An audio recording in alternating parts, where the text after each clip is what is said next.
Hello and good afternoon guys, welcome to MK Convenience Brokerage. My name is Mohammed. In this video, I'm going to talk about the multi-subject test CST for test taking strategies for multi-subject test. I know it's a long word, but I'm going to explain to you in an easy and explanatory way. So obviously the multi-subject test with CST is one of the tests that you have to take in order to become a teacher. There's multiple, how can I state it? If you're becoming a pre-K birth second teacher, the test is a little bit different compared to 1 to 6, or compared to specifically choosing, let's say, grade level. Like if you want to become a chemistry teacher, English teacher, history teacher. So tests varies depending on what you're taking.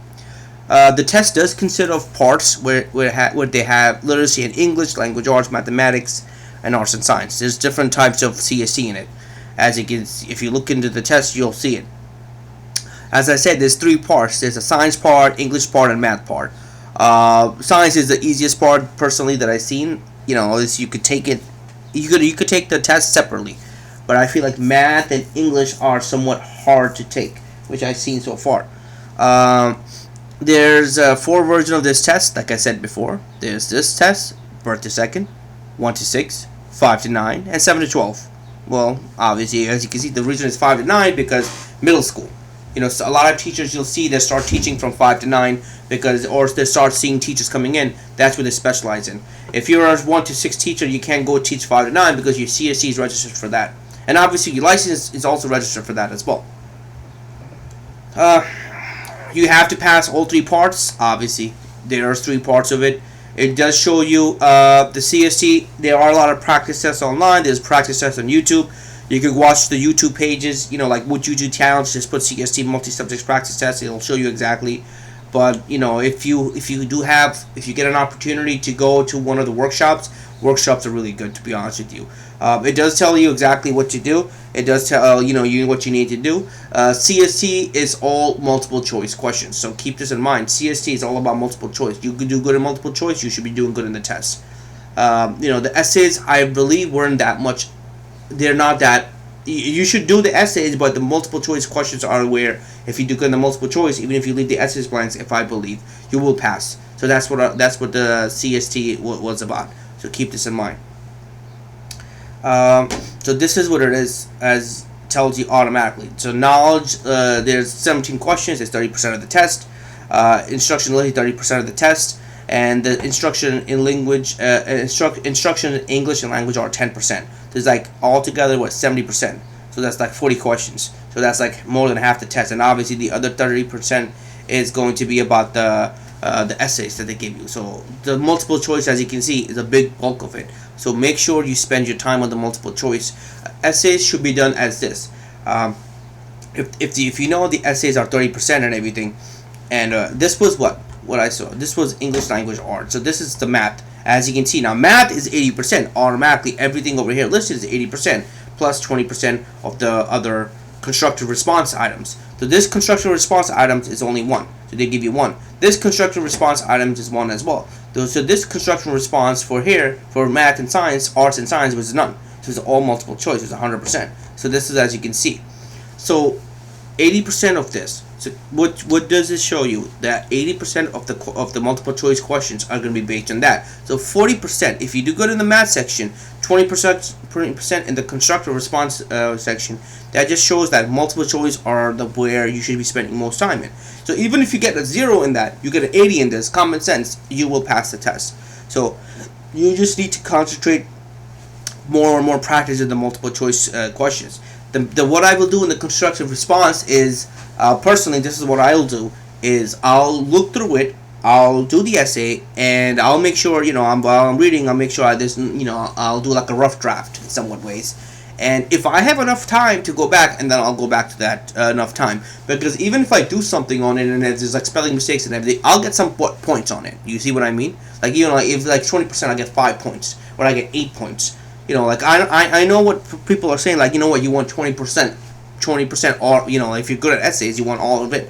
But if you're not doing good in the multiple choice questions, if you know that, let's say you did the multiple choice, you're like, what, I don't know the 20 of the question, if I did it yes, right or wrong, then yeah, just spend the time on the essays and then do it.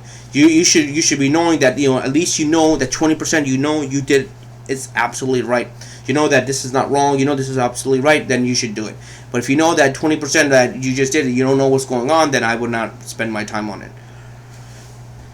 So again, this is for math and science. It's all 100%. There's no constructive response. So obviously, it's all multiple choice questions. Exam fees or registration fees do change in time. So always check the website with over here, nystce.nesinc.com, or you can just go there. Obviously, put on Google, you'll find it.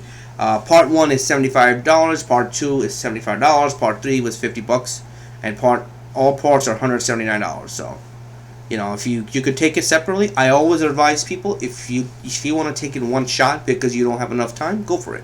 If you want to take separately, which I recommend, because you could have more time to study, then do it. It's all computer-based testing. You have to register with Pearson. So keep in mind, you do have to register with Pearson for this. So, they charge you for this and that's it. They're not charging anything extra. Time management. The total testing times are 120 minutes for Part 1.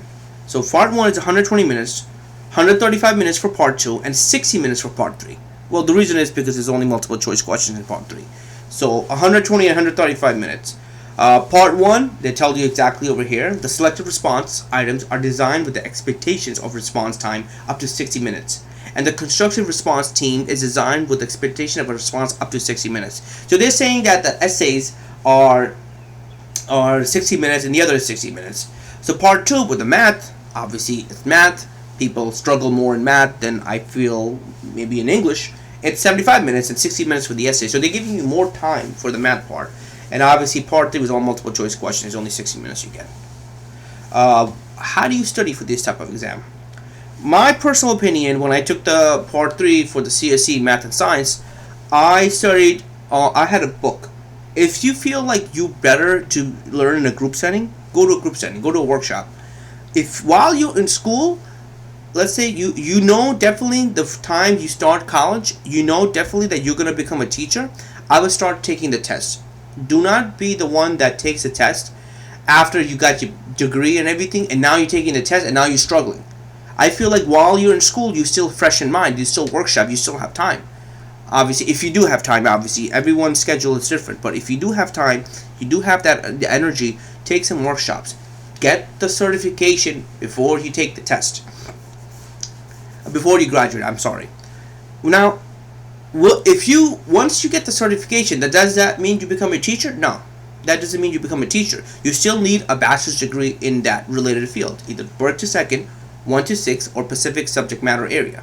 You still need that. A lot of teachers, student teachers, have misconceptions thinking that they have become teachers. Well, that's not the case. You still need to be employed by the Board of Education. You still need to get the register with them. You still need an ID. You still need to get fingerprints. A lot of stuff has it is time, like time process. Like you do have to have some type of time and effort to do all this stuff. You just can't start teaching.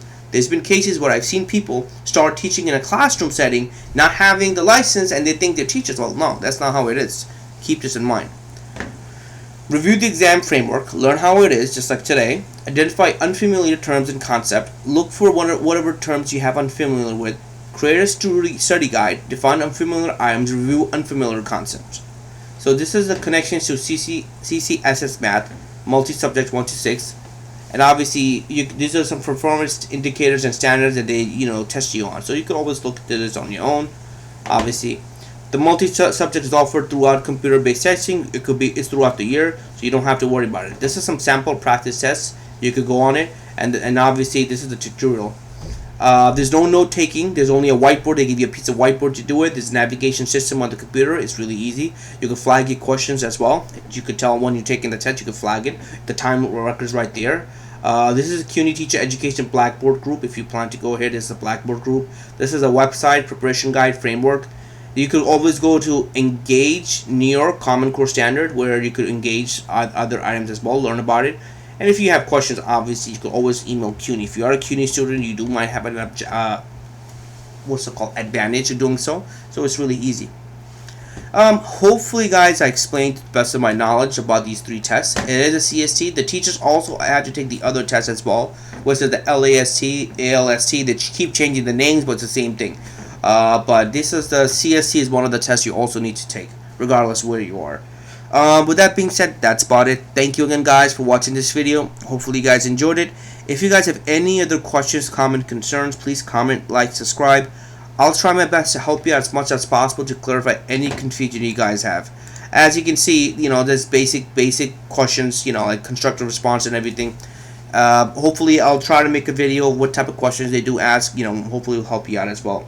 Thank you again, guys, for watching this video. Hopefully you guys enjoyed it.